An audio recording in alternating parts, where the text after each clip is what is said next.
Hello students, আশা করি নিশ্চয়ই ভালো আছো। আমরা আলোচনা করছিলাম অ্যাটমিক স্ট্রাকচার। তো আগের ক্লাসে যেটা আমরা আলোচনা করছিলাম, অ্যাটমিক স্ট্রাকচারের মধ্যে কোয়ান্টাম নাম্বার সম্পর্কে জেনেছিলাম। সেদিন জেনেছিলাম যে কোয়ান্টাম নাম্বার 4 ধরনের হয়। একটা হচ্ছে প্রিন্সিপাল কোয়ান্টাম নাম্বার, দ্বিতীয়ত হচ্ছে এজিমিথাল কোয়ান্টাম নাম্বার, তৃতীয় ম্যাগনেটিক কোয়ান্টাম নাম্বার, চতুর্থ স্পিন কোয়ান্টাম নাম্বার। আগের ক্লাসে আমরা প্রিন্সিপাল কোয়ান্টাম নাম্বার সম্পর্কে জেনেছিলাম এবং এজিমুথাল কোয়ান্টাম নাম্বার সম্পর্কে জেনেছিলাম। আজকে আমরা জানব ম্যাগনেটিক কোয়ান্টাম নাম্বার সম্পর্কে।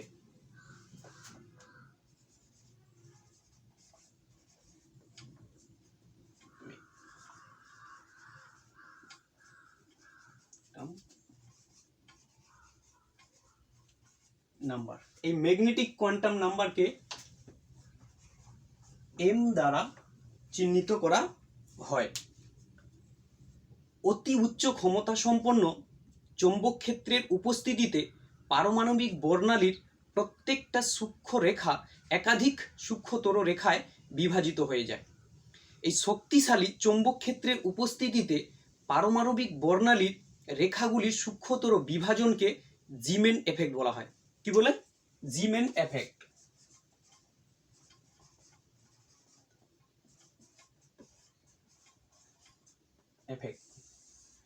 না, একটা শক্তিশালী চৌম্বক ক্ষেত্রের প্রভাবে কি হয় না, পারমাণবিক বর্ণালীর যে রেখাগুলো, সূক্ষ্ম রেখাগুলো, সেগুলো কি হয়, চৌম্বক ক্ষেত্রের উপস্থিতিতে একাধিক সূক্ষ্মতর রেখায় বিভাজিত হয়ে যায়।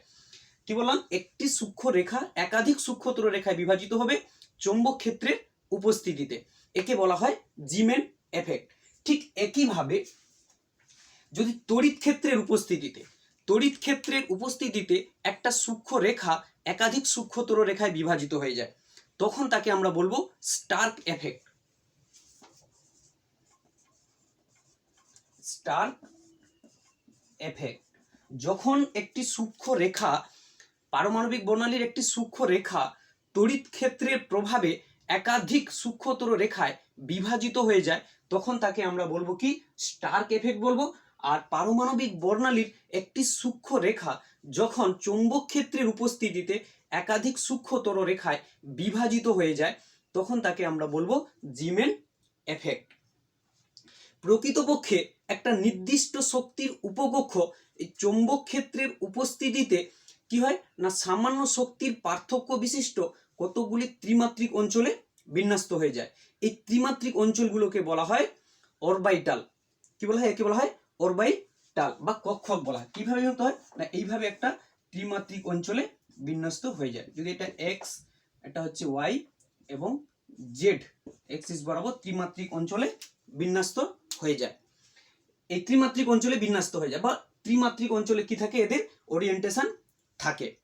তো এই একটা উপকক্ষের অন্তর্গত বিভিন্ন কক্ষকগুলির এই ত্রিমাত্রিক বিন্যাস সম্পর্কে জানার জন্য যে কোয়ান্টাম সংখ্যার প্রয়োজন হয়েছিল তাকে বলা হয় ম্যাগনেটিক কোয়ান্টাম নাম্বার।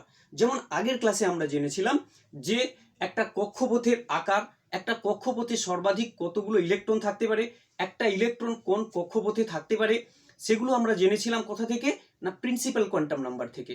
ঠিক একইভাবে জেনেছিলাম যে এজিমুথাল কোয়ান্টাম নাম্বার বা গৌণ কোয়ান্টাম সংখ্যা থেকে আমরা জানতে পেরেছিলাম যে একটা উপকক্ষের শেপ কেমন হবে, সেটা বৃত্তাকার হবে না উপবৃত্তাকার হবে, একটা উপকক্ষের মধ্যে সর্বাধিক কতগুলো ইলেকট্রন থাকতে পারে, কিংবা একটা উপকক্ষে আবর্তনজনিত ইলেকট্রনের আবর্তনজনিত যে কৌণিক ভরবেগ বা অরবিটাল অ্যাঙ্গুলার মোমেন্টাম কি হবে, সেটা আমরা জেনেছিলাম এজিমুথাল কোয়ান্টাম নাম্বার থেকে।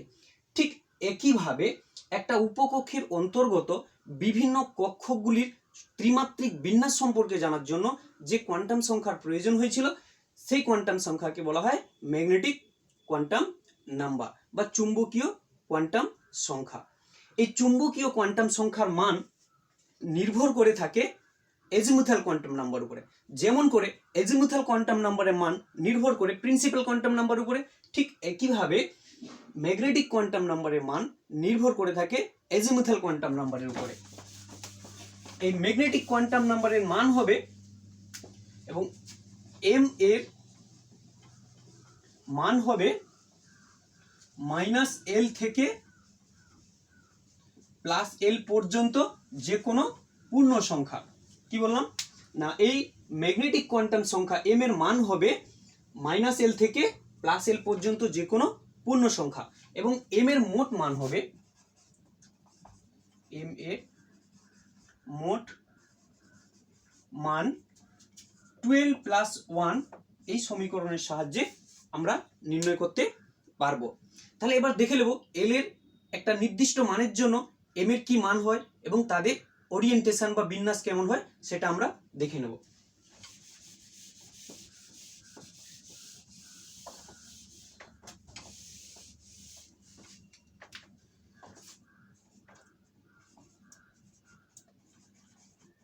l এর মান উপকক্ষ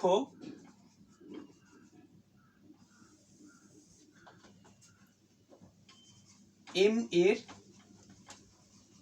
মান m এর মোট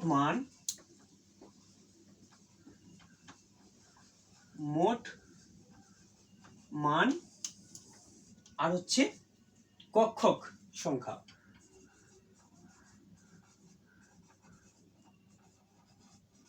কক্ষক সংখ্যা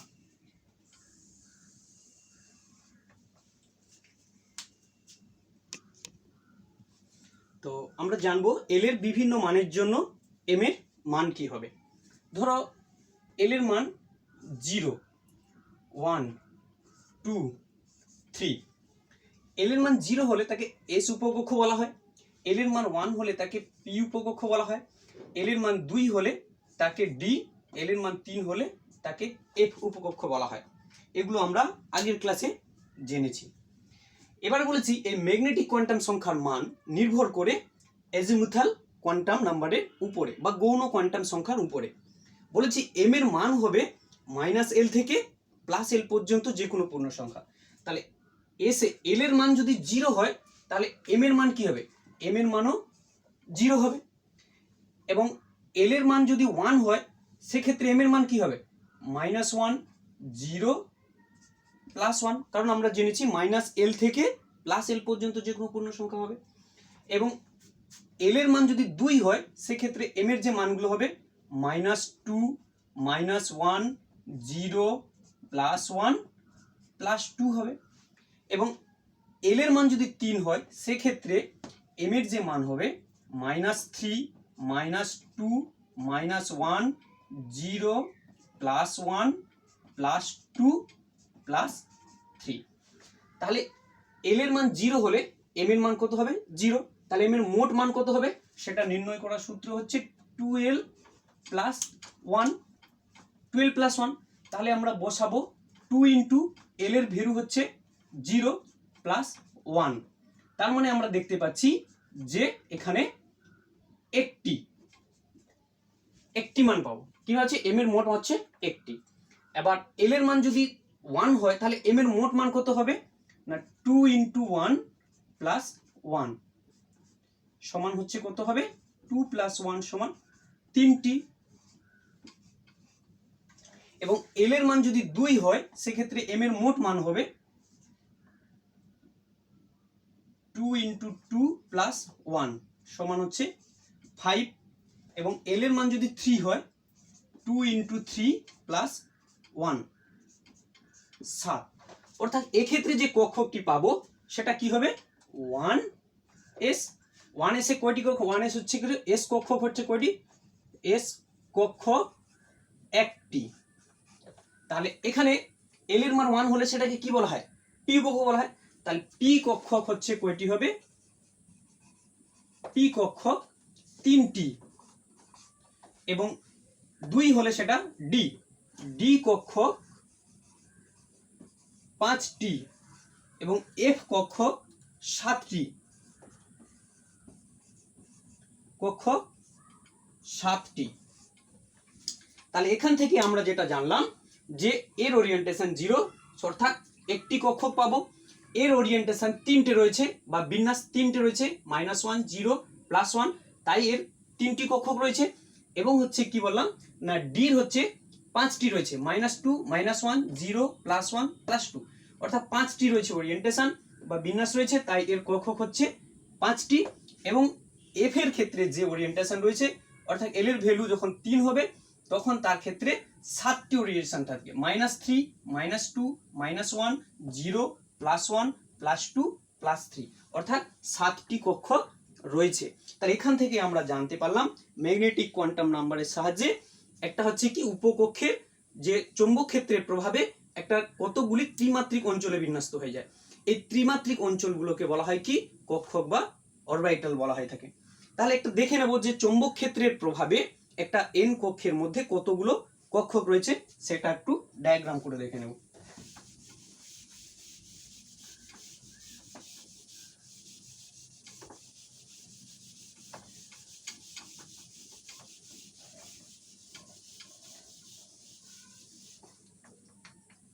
ধরো এন সেল,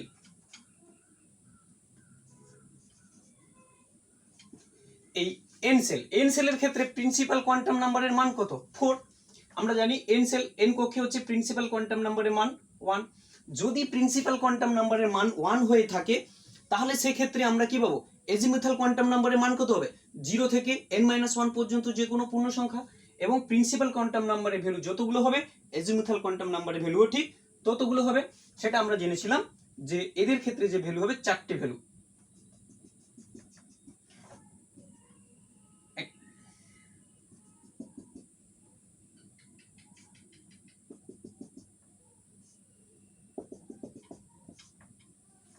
একটা ভ্যালু হচ্ছে কি বলতো? 0।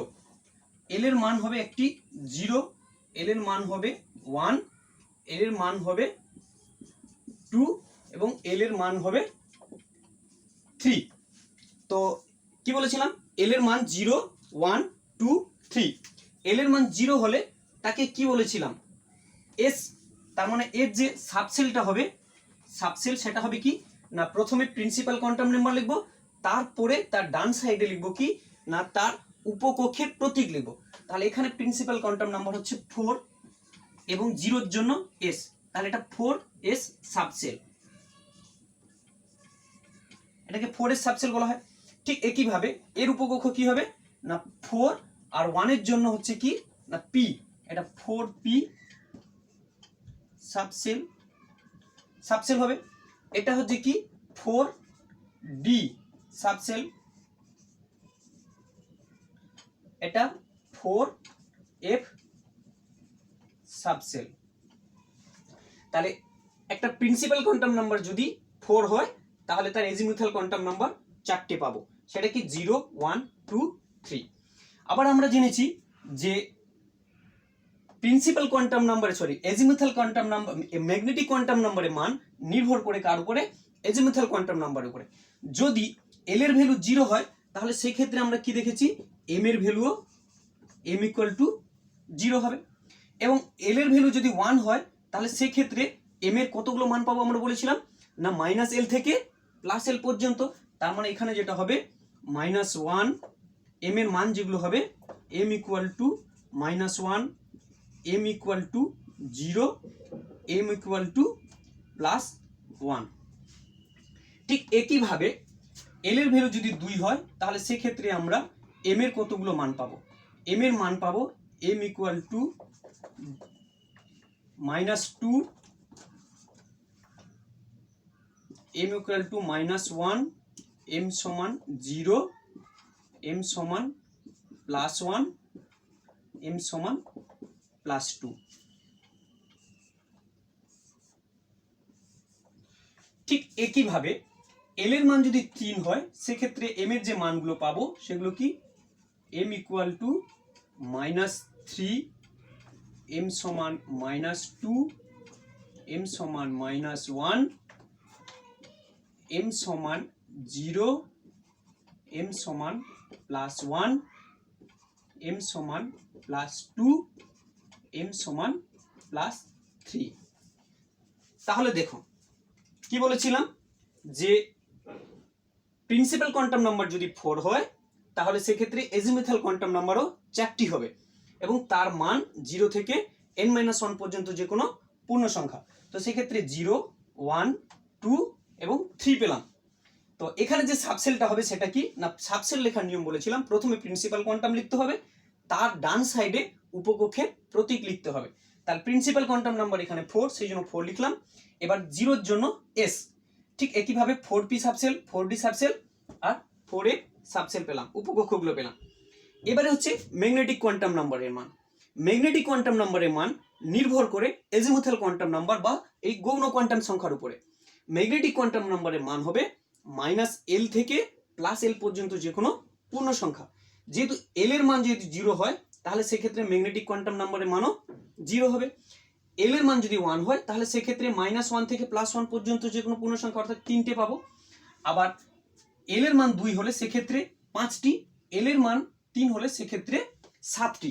অর্থাৎ এরা 3টে ওরিয়েন্টেশনের, এর হচ্ছে 5টি ওরিয়েন্টেশন, এর 7টি ওরিয়েন্টেশন। অর্থাৎ এখানে যেটা পেলাম সেটা হচ্ছে কি এস কক্ষক একটি, 0 জন্য এস কক্ষক একটি, এস কক্ষক একটি। এবার এল এর মান 1 হলে সেটা কি পি, মানে পি কক্ষক 3টি। এবার এল এর ভ্যালু 2 অর্থাৎ ডি কক্ষক, তাহলে ডি কক্ষক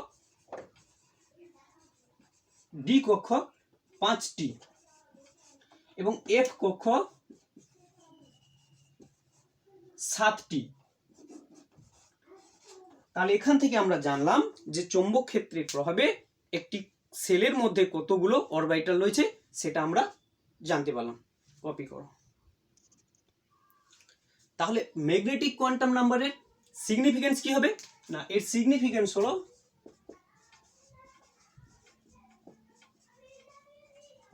এক নম্বর যেটা জানতে পারলাম সেটা হচ্ছে কি না, এই ম্যাগনেটিক কোয়ান্টাম নাম্বারের সাহায্যে জিমেন্ট এফেক্ট সম্পর্কে জানতে পারলাম।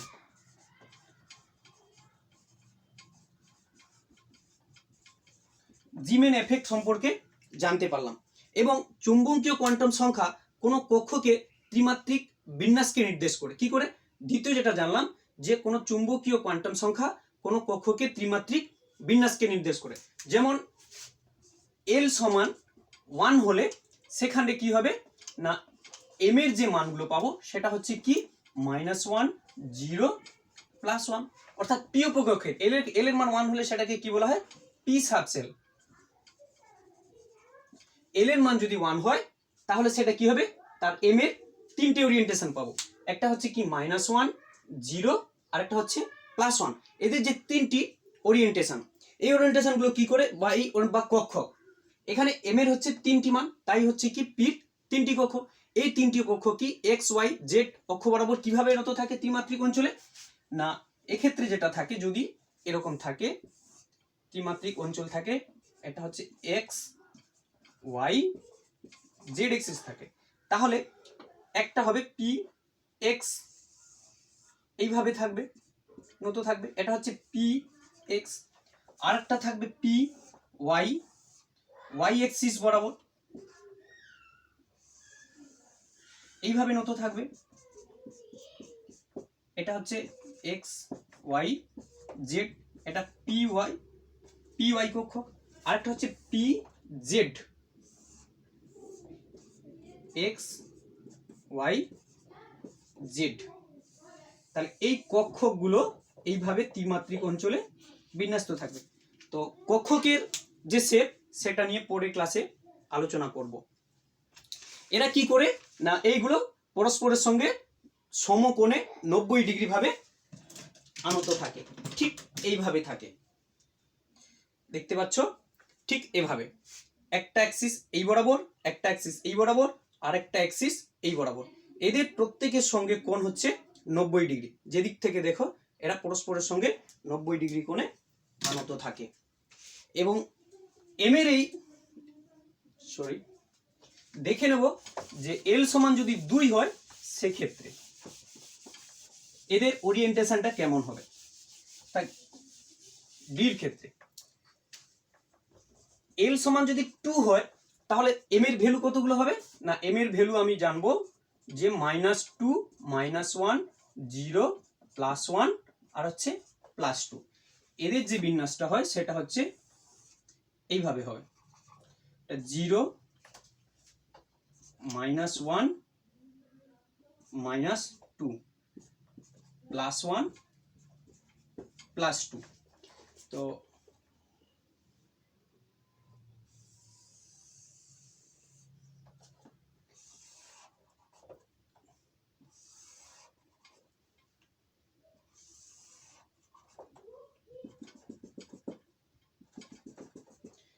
এই দিকটা হচ্ছে চৌম্বক ক্ষেত্র।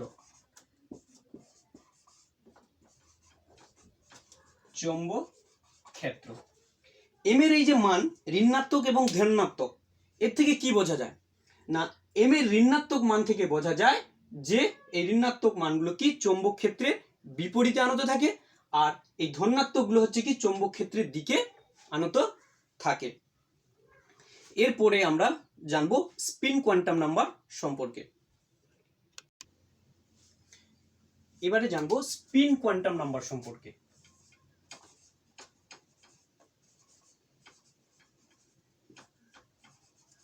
কোয়ান্টাম নাম্বার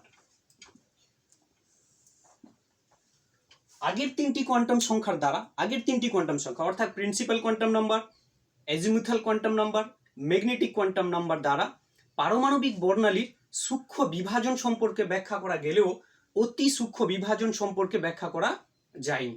সূক্ষ্ম বিভাজন করা গেলেও অতি সূক্ষ্ম বিভাজন সম্পর্কে কোনো ব্যাখ্যা করা যায়নি। তাই সায়েন্টিস্ট উলেনবেক আর গুডস্মিথ পারমাণবিক বর্ণালীর অতি সূক্ষ্ম বিভাজন করার জন্য একটি কোয়ান্টাম সংখ্যা প্রবর্তন করেন। তাকে বলা হয় ঘূর্ণন কোয়ান্টাম সংখ্যা বা স্পিন কোয়ান্টাম নাম্বার।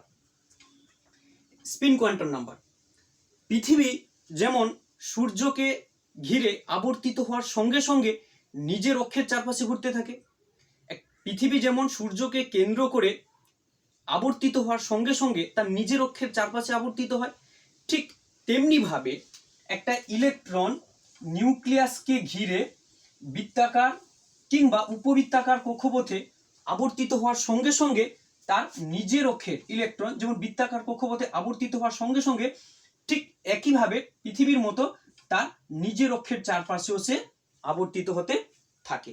কি বললাম? পৃথিবী যেমন সূর্যকে ঘিরে চারপাশে আবর্তিত হওয়ার সঙ্গে সঙ্গে তার নিজের অক্ষের চারপাশে আবর্তিত হতে থাকে, ঠিক একইভাবে ইলেকট্রনও নিউক্লিয়াসকে কেন্দ্র করে বৃত্তাকার কিংবা উপবৃত্তাকার কক্ষপথে ঘোরার সঙ্গে সঙ্গে তার নিজের অক্ষের চারপাশেও ঘুরতে থাকে। ইলেকট্রনের এই ঘূর্ণন দুই ধরনের হয়, একটা হচ্ছে কি ক্লকওয়াইজ আর একটা অ্যান্টি ক্লকওয়াইজ। একটা ঘূর্ণন হচ্ছে ক্লকওয়াইজ আর দ্বিতীয়ত হচ্ছে অ্যান্টি ক্লকওয়াইজ। ঠিক এইভাবে এটা হচ্ছে ক্লকওয়াইজ আর যদি এইভাবে ঘুরতে থাকে সেটা হচ্ছে অ্যান্টি ক্লকওয়াইজ। তো এই স্পিন কোয়ান্টাম নাম্বারকে এস দ্বারা চিহ্নিত করা হয়। এই স্পিন কোয়ান্টাম নাম্বারে দুটি মান থাকে, এস এর সম্ভাব্য মান হচ্ছে দুইটি। এস এর সম্ভাব্য মান দুইটি, একটা হচ্ছে +12 আর একটা হচ্ছে -12। এই প্লাস এবং মাইনাস দ্বারা ইলেকট্রনের ঘূর্ণনকে বোঝানো হয়েছে। ইলেকট্রনের ঘূর্ণনকে বোঝানো হয়েছে। ইলেকট্রন যখন কি করে ঘুরতে থাকে, তার নিজের অক্ষের চারপাশে ঘুরতে থাকে, তার অক্ষ অভিমুখে ঘুরতে ঘুরতে সেখানে কিছুটা চৌম্বক ক্ষেত্রের সৃষ্টি হয়। যদি ইলেকট্রন সেই চৌম্বক ক্ষেত্রের অভিমুখ করে ঘুরতে থাকে তখন তাকে বলা হয় +12, অর্থাৎ ঘড়ির কাঁটার দিকে করে যদি ঘুরতে থাকে তাকে +12, এবং চৌম্বক অক্ষের অভিমুখে যদি বিপরীত দিকে ঘুরতে থাকে অর্থাৎ ঘড়ির কাঁটার বিপরীত দিকে যদি ঘুরতে থাকে তখন তাকে বলা হয় -12। একটা ইলেকট্রন যখন বৃত্তাকার বা উপবৃত্তাকার কক্ষপথে ঘুরতে থাকে তখন তার কৌণিক ভরবেগ পাওয়া যায়। সেটা বলেছিলাম যে বৃত্তাকার কক্ষপথের ক্ষেত্রে কৌণিক ভরবেগ mvr সমান nh/2π বলেছিলাম, এবং উপবৃত্তাকার কক্ষপথে আবর্তনশীল ইলেকট্রনের কৌণিক ভরবেগ √L × L+1 × h/। বৃত্তাকার কক্ষপথের ক্ষেত্রে যেটা পেয়েছিলাম যে mvr সমান nh/2π, এবং উপবৃত্তাকার কক্ষপথের ক্ষেত্রে যেটা পেয়েছিলাম অরবিটাল অ্যাঙ্গুলার মোমেন্টাম সেটা √L × L+1 × h/2π। ঠিক একইভাবে ইলেকট্রন যখন তার নিজের অক্ষের চারপাশে আবর্তিত হয়, ইলেকট্রন যখন তার নিজের অক্ষের চারপাশে আবর্তিত হয় তখন তার আবর্তনজনিত যে কৌণিক ভরবেগ বা অরবিটাল অ্যাঙ্গুলার মোমেন্টাম তার ভ্যালু হবে √s into s plus 1 into h/2π এর সঙ্গে সমান হবে। তাহলে আমরা স্পিন কোয়ান্টাম নাম্বার থেকে যেটা জানলাম যে সেটা হচ্ছে কি না একটা ঘূর্ণন সম্পর্কে জানতে পারলাম, ইলেকট্রনের ঘূর্ণন সম্পর্কে জানতে পারলাম, এবং ঘূর্ণনের ফলে সেখানে যে চৌম্বক ক্ষেত্রের সৃষ্টি হয় সেটা সম্পর্কে জানলাম, এবং তার নিজের অক্ষের চারপাশে আবর্তনজনিত যে কৌণিক ভরবেগ তার মান √s into s plus 1 into h/2π এগুলো জানলাম। এরপরে আমরা যেটা জানবো সেটা হচ্ছে পাউলিস এক্সক্লুসিভ প্রিন্সিপাল। এবারে আলোচনা করব পাউলি এক্সক্লুসিভ প্রিন্সিপাল, পাউলির অপবর্জন নীতি।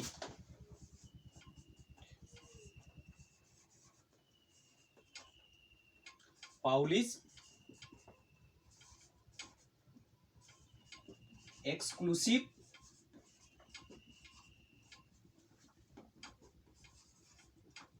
প্রিন্সিপাল। কি বললাম? পাউলিস এক্সক্লুসিভ প্রিন্সিপাল, পাউলির অপবর্জনমূলক নীতি। পাউলির অপবর্জন নীতিটা কি? কোনো একটি পরমাণুর দুটি ইলেকট্রনের চারটি কোয়ান্টাম সংখ্যা কখনো এক হতে পারে না। কোনো একটি পরমাণুর যে কোনো দুটি ইলেকট্রনের চারটি কোয়ান্টাম সংখ্যা কখনো এক হতে পারে না। চারটি কোয়ান্টাম সংখ্যা বলতে principal quantum number, azimuthal quantum number, magnetic quantum number এবং স্পিন কোয়ান্টাম নাম্বার।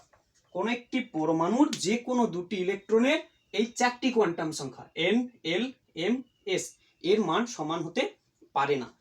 তিনটি কোয়ান্টাম সংখ্যার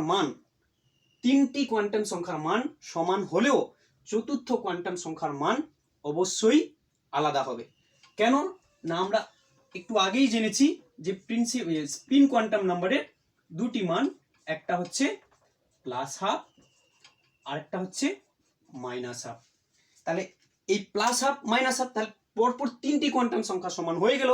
এস এর দুটো আলাদা মান রয়েছে, একটা হচ্ছে +½ আর একটা হচ্ছে -½ তাহলে +½ এর জন্য একরকম কোয়ান্টাম সংখ্যা আর -½ এর জন্য এক রকমের পাবো। সেই জন্য তিনি বলেছেন যে কোনো একটি পরমাণুর যে কোনো দুটি ইলেকট্রনের চারটি কোয়ান্টাম সংখ্যা কখনো সমান হতে পারে না।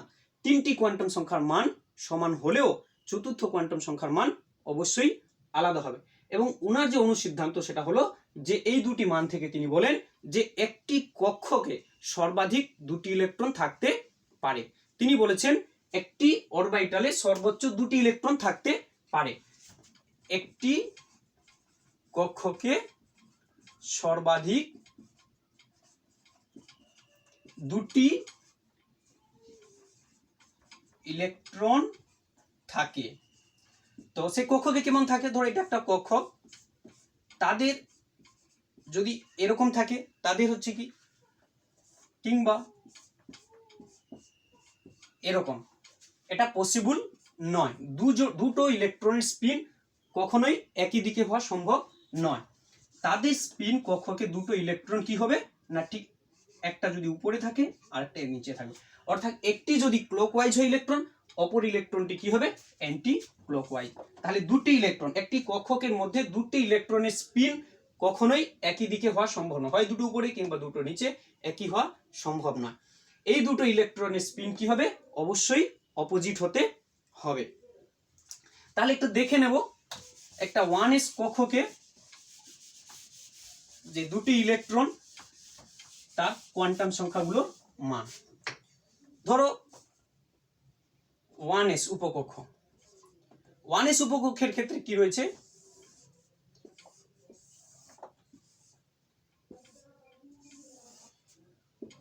l, n, l, m আর হচ্ছে s। তাহলে 1s উপকক্ষের প্রিন্সিপাল নাম্বার কত? 1। এবারে প্রিন্সিপাল কোয়ান্টাম নাম্বারের মান যদি 1 হয় তাহলে সেক্ষেত্রে কি হবে? এজিমুথাল কোয়ান্টাম নাম্বারের মান কি হবে? 0 হবে। এবং ম্যাগনেটিক কোয়ান্টাম নাম্বারের মান কার উপর নির্ভর করে? এজিমুথাল কোয়ান্টাম নাম্বারের উপরে, অর্থাৎ এর ভ্যালুও 0 হবে। এবং এস এর তখন দুটো মান, একটা হচ্ছে +½ ঠিক একইভাবে অপরটি কি হবে? না যদি এটি 1 হয়, এল যদি 0 হয়, এম যদি 0 হয়, তাহলে স্পিন কোয়ান্টাম সংখ্যা কি হবে? -12 হবে। তাহলে দেখো এখানে এন এর ভ্যালু 1, এখানেও এন এর ভ্যালু 1, এখানে এল এর ভ্যালু 0, এখানেও এল এর ভ্যালু 0, এখানে এম এর ভ্যালু 0, এখানে এম এর ভ্যালু 0, কিন্তু এই জায়গায় ডিফারেন্ট, এটা হচ্ছে +12, এটা হচ্ছে -12।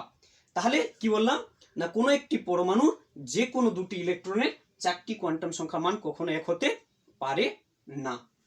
পরপর 3টি কোয়ান্টাম সংখ্যার মান সমান হলেও চতুর্থ কোয়ান্টাম নম্বরের মান অবশ্যই আলাদা হবে। একইভাবে যদি এটি 3s হতো, 3s উপকক্ষ হতো, যদি এটি 3s উপকক্ষ হতো, 3s এর ক্ষেত্রে কি হতো? তখন যেটা জানতাম সেটা হচ্ছে কি না, এটা n সমান হচ্ছে 3 আর s বলেছে, তাহলে s হলে কি l এর ভ্যালু 0, আর l এর ভ্যালু 0, তাই হচ্ছে m এর ভ্যালুও 0। আবার এখানে যদি 3 হয় কি হবে? l এর ভ্যালু 0, m এর ভ্যালু 0, এটা হচ্ছে কি -12। সেক্ষেত্রে দেখে নিলাম যে 3টি কোয়ান্টাম সংখ্যা পরপর সমান হলেও চতুর্থ কোয়ান্টাম সংখ্যা কি হবে? অবশ্যই আলাদা হবে। এখানে প্রিন্সিপাল কোয়ান্টাম নাম্বার n, এখানেও প্রিন্সিপাল কোয়ান্টাম নাম্বার 3, যেহেতু এটা s উপকক্ষ তাই l এর ভ্যালু 0। l আমরা জানি l এর মান যদি 0 হয় তাহলে সেটা হবে s, উপকক্ষ প্রতীক দ্বারা চিহ্নিত করা হয় এইভাবে। এবারে এই পাউলির এক্সক্লুসিভ প্রিন্সিপাল থেকে আমরা জানতে পারবো কোনো একটা উপকক্ষে সর্বাধিক কতগুলো ইলেকট্রন থাকতে পারে। তো এখানে আমরা দেখব যদি s সাবসেল হয়, s সাবসেলের ক্ষেত্রে আমরা কি জানি? l = 0। l এর ভ্যালু যদি 0 হয় তাহলে m সমান কি হবে? 0 হবে। m সমান যদি 0 হয় তাহলে সেটা কি থাকবে? একটি মাত্র কক্ষ, m এর ভ্যালু 0, অর্থাৎ একটি কক্ষ, s এর ক্ষেত্রে একটি কক্ষক, একটি কক্ষক পেলাম। তো আমরা জানি পাউলির এক্সক্লুসিভ প্রিন্সিপাল অনুযায়ী একটি কক্ষকে বা একটি অরবিটালে সর্বোচ্চ 2টি ইলেকট্রন থাকতে পারে। তার মানে s উপকক্ষে হচ্ছে কি থাকে, বা s কক্ষকে সর্বাধিক 2টি ইলেকট্রন থাকতে পারে, বা s উপকক্ষে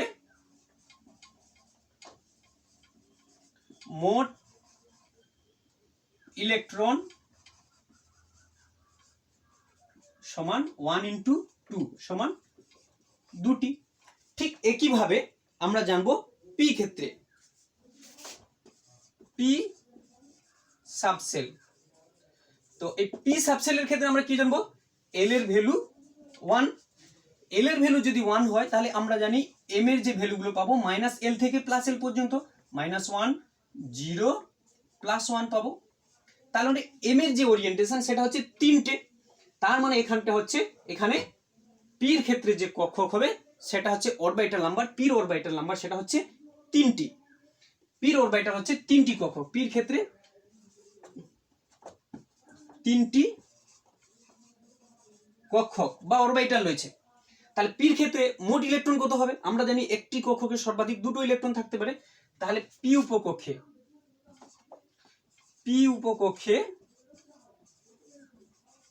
মোট ইলেকট্রন সমান কত হবে? 3 × 2 মানে 6। তার মানে p উপকক্ষ সর্বোচ্চ 6টি ইলেকট্রন ধারণ করতে পারে। ঠিক একইভাবে d সাবসেল, এদের ক্ষেত্রে কি হবে? l = 2। l এর ভ্যালু যদি 2 হয় তাহলে আমরা জানি m এর যে ওরিয়েন্টেশন সেগুলো -2, -1, 0, +1, +2, অর্থাৎ কতগুলো ওরিয়েন্টেশন? 1, 2, 3, 4, 5টা ওরিয়েন্টেশন। তাহলে l এর ভ্যালু 2 হলে সেক্ষেত্রে 5টি ওরিয়েন্টেশন আমরা পাবো, তাহলে 5টি কক্ষক পাবো। তাহলে d এর ক্ষেত্রে যে কক্ষক সংখ্যা সেগুলো কি হবে? 5টি। 5টি d কক্ষক রয়েছে, d কক্ষক 5টি রয়েছে। তাহলে d কক্ষকে মোট ইলেকট্রন কতগুলো হবে? তাহলে d উপকক্ষে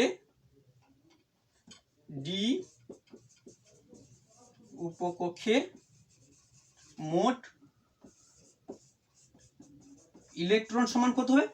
এক একটা কক্ষকে 2টি করে ইলেকট্রন থাকতে পারে, 5 ইন্টু 2 সমান 10। তার মানে আমরা জানলাম যে এস উপকক্ষে সর্বোচ্চ 2টো ইলেকট্রন থাকতে পারে, পি উপকক্ষে সর্বোচ্চ 6টি ইলেকট্রন থাকতে পারে, ডি উপকক্ষে সর্বোচ্চ 10টি ইলেকট্রন থাকতে পারে। কারণ পি উপকক্ষের হচ্ছে কক্ষকের সংখ্যা 1টি, আর এস উপকক্ষের ক্ষেত্রে সেখানে হচ্ছে কক্ষকের সংখ্যা 1টি, আর পি উপকক্ষের ক্ষেত্রে সেখানে কক্ষকের সংখ্যা 3টি, আর ডি উপকক্ষে সেখানে 5টি। একইভাবে এফ এর ক্ষেত্রেও নির্ণয় করা যাবে। এফ উপকক্ষের ক্ষেত্রে আমরা যেটা পাবো, এফ সাবসেল, এখানে এল ইকুয়াল টু হচ্ছে 3, তাহলে এল এর ভ্যালু যদি 3 হয় তাহলে এম এর ভ্যালু পাবো -3, -2, -1, 0, +1, +2, +3। তাহলে যেটা আমরা পাচ্ছি 7টি ওরিয়েন্টেশন। তার মানে এফ এর হচ্ছে কটা কক্ষক থাকবে? 7টি। এফ উপকক্ষের কক্ষক হচ্ছে 7টি কক্ষক। তাহলে যদি 7টি কক্ষক থাকে তাহলে এফ উপকক্ষে মোট ইলেকট্রন কত হবে? 7 × 2 = 14। তাহলে এফ উপকক্ষে মোট ইলেকট্রন, এফ উপকক্ষে মোট ইলেকট্রন সমান 7 × 2 সমান 14। তার মানে আমরা পেলাম যে এস উপকক্ষে 2টি ইলেকট্রন থাকতে পারে, পি উপকক্ষে সর্বোচ্চ 6টি ইলেকট্রন থাকতে পারে, ডি উপকক্ষে সর্বোচ্চ 10টি ইলেকট্রন থাকতে পারে, এফ উপকক্ষে সর্বোচ্চ 14টি ইলেকট্রন থাকতে পারে। পাউলির এই অপবর্জনমূলক নীতির সাহায্যে আমরা এছাড়া আরো একটা জিনিস জানতে পারি যে কোন কক্ষে সর্বাধিক কতগুলো ইলেকট্রন থাকতে পারে, কোন কক্ষে সর্বাধিক কতগুলো ইলেকট্রন থাকতে পারে।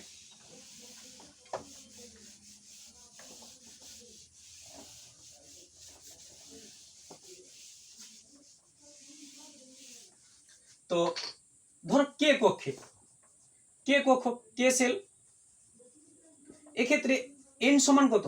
1। n এর ভ্যালু যদি 1 হয় l এর ভ্যালু কত হবে? 0। l এর ভ্যালু যদি 0 হয় তাহলে m ইকুয়াল টু কত হবে? 0। তার মানে এখানে কক্ষক কয়টি? একটি, সেটা হবে সেই উপকক্ষ যেটা হবে সেটা হচ্ছে 1s উপকক্ষ। তাহলে এখানে কক্ষ কয়টি? একটি, তাহলে সেটা উপকক্ষ হবে প্রিন্সিপাল কোয়ান্টাম নাম্বার 1। l এর জন্য l 0 হলে সেটা s উপকক্ষ। আর একটি মাত্র কক্ষ, তাহলে একটি কক্ষকে সর্বাধিক কতগুলো ইলেকট্রন থাকতে পারে? 2টি, সেটাকে আমরা লিখব কি? সর্বোচ্চ 2টি ইলেকট্রন থাকতে পারে। এবং এটাকে যে উপকক্ষটাকে লেখা হয় সেটা এইভাবে 1s2, সেটাকে লেখা হয় 1s2। এবারে যদি আমরা এল এর ক্ষেত্রে চিন্তা করি, এল কক্ষে, এল কক্ষের এল সেলের ক্ষেত্রে কি হবে? n ইকুয়াল টু জানি 2, এল এর ভ্যালু কত হবে? -2, -1, 0, +1, +2। তাহলে এল এর ক্ষেত্রে যেটা হবে, এল এর ক্ষেত্রে যদি n সমান 2, n সমান যদি 2 হয় তাহলে সেক্ষেত্রে ভুল হয়ে গেল, একটু মিস্টেক হয়ে গেল, এটা হবে 0 এবং 1। তাহলে এল এর দুটো ভ্যালু পাবো, একটা হচ্ছে l সমান 0 হবে, আর একটা l সমান 1 হবে। এবার l সমান যদি 0 হয় সেক্ষেত্রে m সমান কত হবে? 0। আবার l সমান যদি 1 হয় তাহলে m এর কতগুলো ভ্যালু পাবো? 3টে পাবো। m সমান 0, m সমান -1, m সমান কত পাবো? +1। তার মানে m সমান 0 এর জন্য যেটা হচ্ছে সেটা কি হবে? যে উপকক্ষটা হবে সেটা 2s। আর m সমান যদি 1 হয় সেটা কি? p।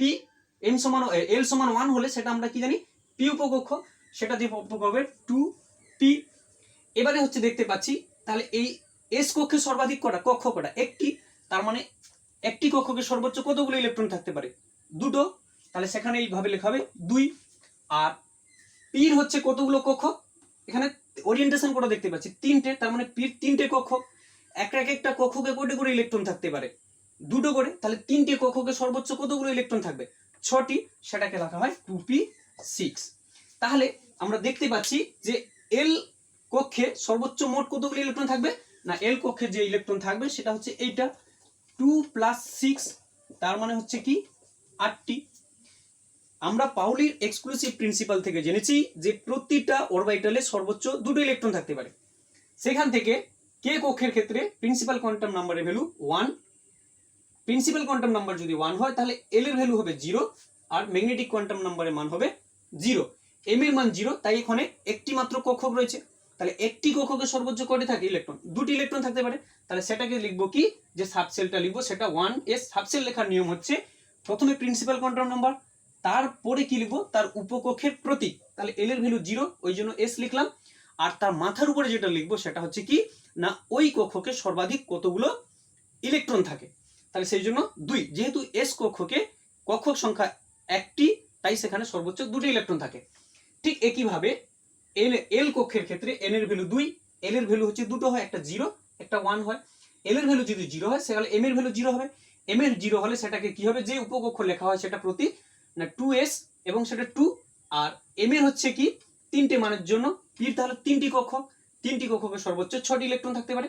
তাহলে আমরা দেখলাম যে এল কক্ষে সর্বোচ্চ কতগুলো ইলেকট্রন থাকে, 2 আর 6 8টি, 2s এ 2টো এবং 2p তে 6টা, মোট 8টে। একইভাবে আমরা নির্ণয় করতে পারবো যে এম কক্ষে ধরো